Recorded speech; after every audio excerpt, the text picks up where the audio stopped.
Ingeniería de reacciones químicas, módulo 1, aula 1-2. Cinética de reacciones homogéneas. Tópicos da aula, leis da taxa para relações globais e individuais e taxas de reação para reações simples. No primeiro tópico, estamos na continuação do que foi ministrado na aula anterior.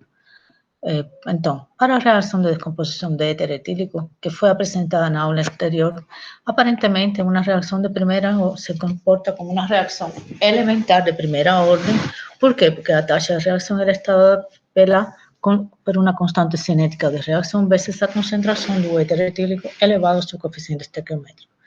Mas essa taxa de reação, a reação global não ocorre. Como explicar essa transformação? Por quê? Porque a reação envolve a quebra de uma ligação carbono-oxigênio, de uma ligação carbono-hidrogênio e a formação de uma outra ligação carbono-hidrogênio.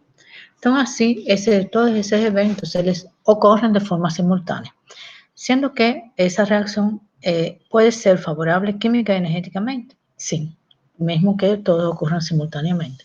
Então, é possível, então, apresentar uma rota de reação composta por uma sequência de reações elementares que permitem explicar a taxa de reação global. Então, na primeira etapa, a etapa de iniciação seria da parte da descomposição do éter etílico, a formação de dois radicais livres. A partir da descomposição do éter, se forma o radical metilo e o radical do éter etílico. O radical metilo, na segunda etapa, ele reage com uma molécula de éter etílico para formar eteno e formar um outro radical de éter etílico. Esse outro radical de éter etílico, ele pode se descompor formando o radical metileno e o acetaldehído. E, finalmente, o radical metileno formado e o radical de éter etílico formado reagem juntos para formar o éter etílico. Então, nós temos uma reação que pode acontecer em 4 etapas elementares, nas quais cada uma das etapas tem a presença de radicais livres, sendo que a primeira etapa é uma etapa de iniciação da reação, a segunda e terceira etapa, as etapas B e C, são etapas de propagação, e a última etapa é a etapa de finalização. Sendo que, além disso, esses radicais metileno e radical de éter etílico são compostos muito ativos que estão presentes em concentrações extremadamente baixas na reação e um tempo de vida muito curto. Por isso são denominados como intermediários não observáveis. Uma coisa que tem que ser tomada em conta na hora de estabelecer um mecanismo de reação para uma determinada reação é que todas as etapas de reação, uma vez que sejam sumadas, devem conduzir à reação global. Então, a descomposição então, do éter etílico é considerada como uma reação em cadeia. Então, as etapas B e C, onde estão presentes os intermediários reativos, eles reagem e conduzem à formação dos produtos, a formação do eteno e a formação do acetaldehído. E são também, quando se trata de reações em cadeia, que são chamadas de etapas de propagação da cadeia. E nas etapas A e D, a etapa A é a etapa de iniciação e a etapa D é a etapa de terminação da cadeia, que são uma e outra são etapas contrárias. Então, também podemos ter para outro tipo de reações que não são elementares, como, por exemplo, as reações em fase heterogênea, um exemplo de reação, a reação do gás de água catalisada por um sólido. Então, nós temos vapor de água e reage com CO, presença de um catalisador sólido, no qual se forma hidrogênio e CO na fase gasosa. Então, eu tenho uma mistura de gases e tenho a fase sólida interagindo na reação. Então, eu posso propor essa reação como uma sequência de etapas elementares, como sigue a continuação. O vapor de água se absorve no sítio do catalisador e forma hidrogênio e fica preso, o oxigênio fica preso no sítio catalítico, formando uma espécie, um complexo oxidável. Ese complexo oxidado do catalisador ele reage com o CO, formando CO2 que é liberado e libera novamente, então, o sítio catalítico. Então, essa etapa son etapas de una secuencia que fornecen entonces una característica esencial de este tipo de reacciones que son de reacciones en fase heterogénea, que es un envolvimiento de la superficie catalítica, la cual no está presente en la reacción global. Entonces, entonces podemos hablar que los centros activos de ese tipo de reacciones, tanto la reacción homogénea, la descomposición Boeter, cuanto la formación de gas de agua, la reacción de gas de agua, tenemos intermediarios activos, tenemos intermediarios como son los radicales y el sitio catalítico y la especie oxidada del sitio catalítico, que son los centros activos. Las reacciones, entonces, estas reacciones que ocurren envolven etapas de reacción que son etapas las cuales pueden ser consideradas como etapas elementales de reacción y pueden ser etapas de una reacción en cadena o pueden ser etapas de reacciones que no son en cadena. Nos tenemos centros activos también presentes, los cuales reagen en una etapa y pueden ser liberados en otra etapa. Entonces, eso es una característica de ese tipo de reacciones también.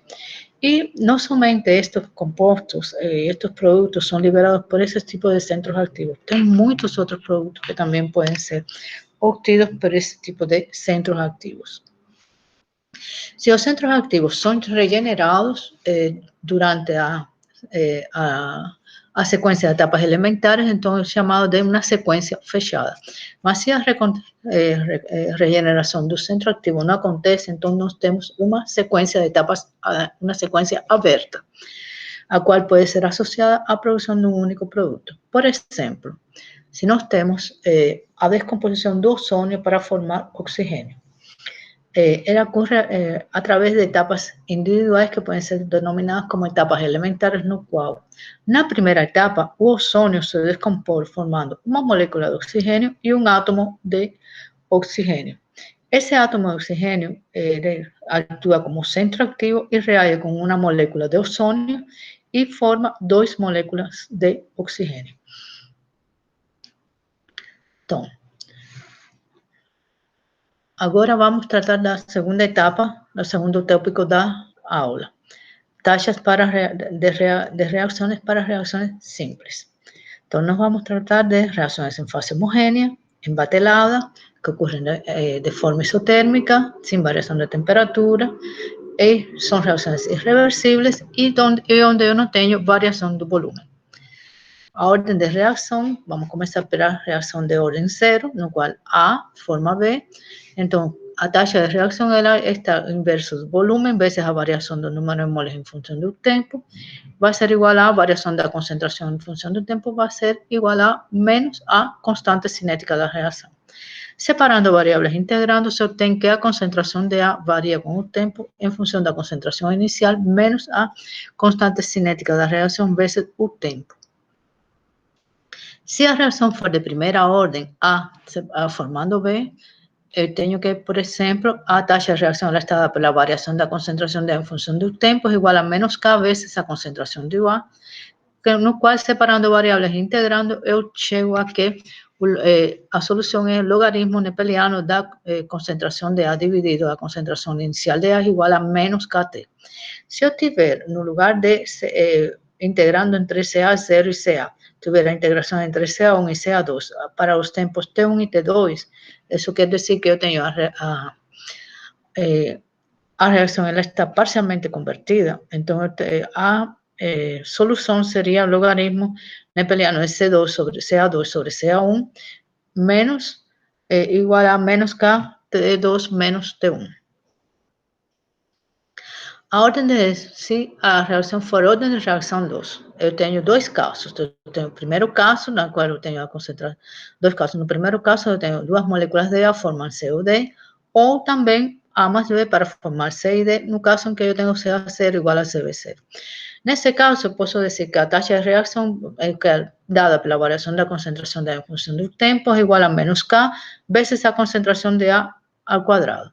Separando variables e integrando, eu tenho que o inverso da concentração de CA menos o inverso da concentração inicial de A é igual a KT. No segundo caso, para reações de segunda ordem, tenho A mais B formando C mais D, no qual eu não tenho que as concentrações iniciais de A e B não são iguais. Então, eu tenho, separando variáveis para integrar, eu tenho que a concentração, a de integral de CA0 até CA de DCA dividido CA sobre CB igual a menos integral de 0 até dk dt. Como A e B reagem em quantidades equimolares durante o tempo, então, para uma reação a volume constante, eu tenho que CA0 menos CA é igual a CB0 menos CB, ou eu posso obter CB em função de CA. Então, CB será igual a CB0 menos CA mais CA. E aí, então, teria como substituir CB, a concentração de CB aqui em função de CA0 e CB0, e a concentração de CA.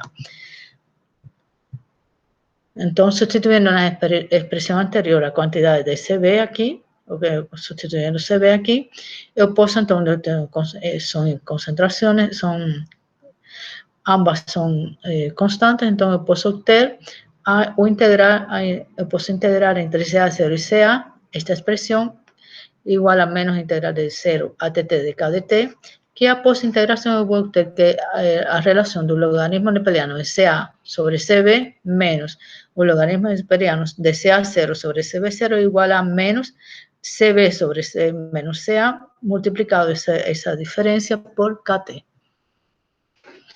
Para a reação de qualquer ordem N, muitas vezes é necessário usar esse tipo de reação, no qual a taxa de reação é igual à variação da concentração em função do tempo, é igual a menos K, vezes a concentração de A elevado a N.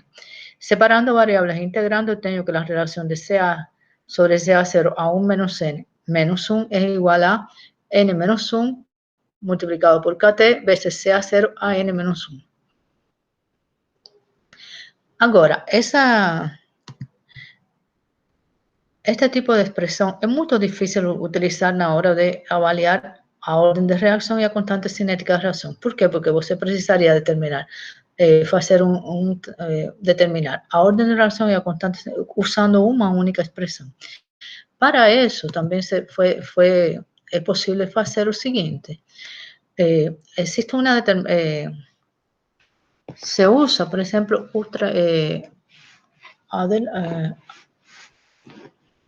se usa o tempo de meia vida. Como que nós podemos determinar, trabalhar com o tempo de meia vida? O que nós podemos considerar que é o tempo de meia vida? O tempo de meia vida não é mais do que o tempo que necessita, que é necessário para que a concentração inicial do reagente caia para a metade do seu valor original. Eu posso dizer já para vocês que o tempo de meia vida para qualquer tipo de reação, ele depende das constantes cinéticas de reação. E ele pode ser obtido diretamente da equação integrada. Então, nós vamos trabalhar. Então, quem é o tempo de meia vida? Ele está associado à concentração de A quando ela é igual a metade da concentração inicial. Então, tempo de meia vida para diferentes tipos de reações. Por exemplo, se a reação for de ordem 0, o tempo de meia vida é igual a concentração inicial de A dividido 2K. ¿Sí? Depende da concentração. Se a reação for de primeira ordem, logaritmo neperiano de 2 en función dividido por K. Para a reação de segunda ordem, 2A más B ou A más B dando CD, tempo de media vida é igual ao inverso de K sobre CA0. E se for outro caso, a reação de segunda ordem, onde eu tenho A más B com CA0 igual a diferente de CB0, o tempo de media vida é inverso de K vezes a concentração de A menos concentração de B, todo isso multiplicado pelo logaritmo da concentração inicial de B menos 2 vezes o logaritmo, dividido por 2 vezes o logaritmo da concentração de B menos CA inicial de B sobre CA0. E quando eu tenho a ordem N, qualquer ordem, o tempo de media vida é igual a 1 medio elevado a 1 menos N menos 1 vezes a concentração inicial de A 1 menos N, dividido N menos 1 sobre K. O que mais se usa é para a ordem N, no qual o que se fazem diferentes testes reacionais, usando diferentes concentrações iniciais, e se obtém para obter o valor de N, e posteriormente, obtendo o valor de N, então é possível obter o valor de K. Continua no próximo vídeo.